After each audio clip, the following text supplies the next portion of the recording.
After the disappearance of Michael Dickens, his grief-stricken mother seeks the guidance of a world-renowned psychic. Despite the strong disagreement by Detective Ron Roark of the Ennis, Texas Police Department, they visit John Catchings and get a detailed description of the crime scene. Find out if his vision proves true as this paranormal TV classic continues.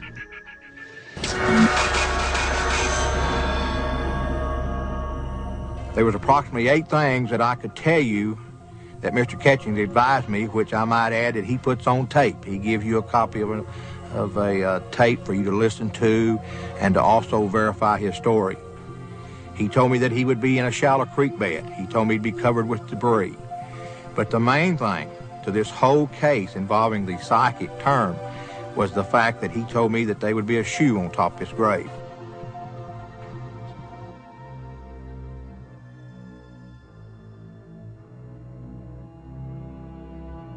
The next morning, Detective Roark went out alone, scouring the area already blanketed by volunteer search parties. He searched from sunrise to sunset in the dense bush, gullies and ditches, and the riverbed and the surrounding shoreline. He felt he could not go back to face the Aunt Dickens until he had something concrete to offer her. However, after more than 12 hours of searching, and with daylight almost gone, Detective Roark reluctantly gave up his quest. I'm sorry it's been a waste of time, Mrs. Dickens. I think you should forget all about this Catchings fella. I just have a very strong feeling about Mr. Catchings. Ma'am, feelings don't have anything to do with finding your boy. Or visions. It's good police work that's gonna find him. Hasn't yet. I'm gonna call up Mr. Catchings and tell him we didn't find anything. I don't think we ever will by listening to him.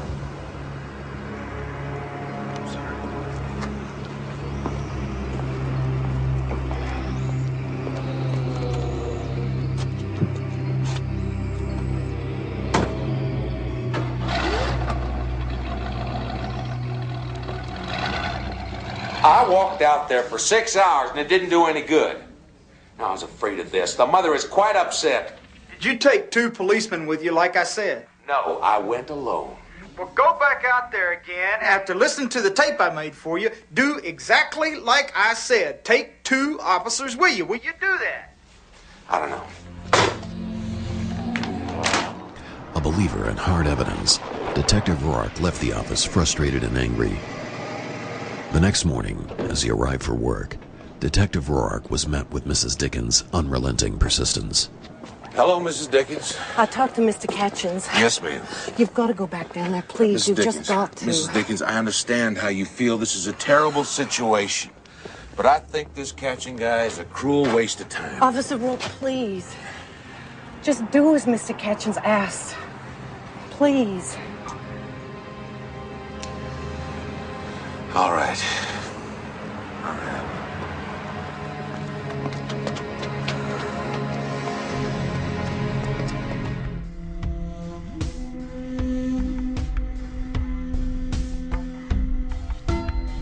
This time, Detective Roark followed John Catchings' instructions and brought along 2 detectives.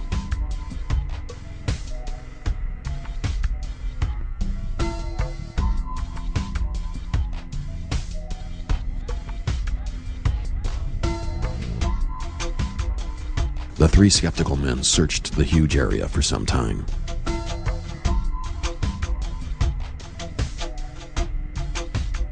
Then, something happened. Just as in John Catchings' predictions, Detective Roark and his partners came across a grueling discovery.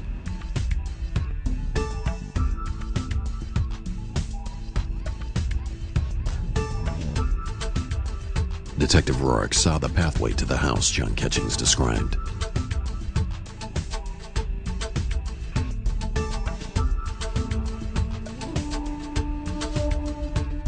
The suspect was arrested, tried, and found guilty. He is now serving time in the Texas Department of Corrections in Huntsville. Well, one thing I appreciated is when this case went down that you stood up in front of the media and public and For the first police officer to say, I went to see a psychic, he told me to do some things, I did the things that he suggested, and those things worked. And I know that opened the door for a lot of other opportunities and uplifted the public's awareness of psychic phenomena. And, if it hadn't been for you standing up and saying that, I wouldn't have been able to find the other bodies and help the other departments that I've been able to help since then. And I always thought we made a pretty good team, Ron. Maybe we'll get a chance to go hunting together again sometime. Well, it's a shame that our business is when somebody else is hurting.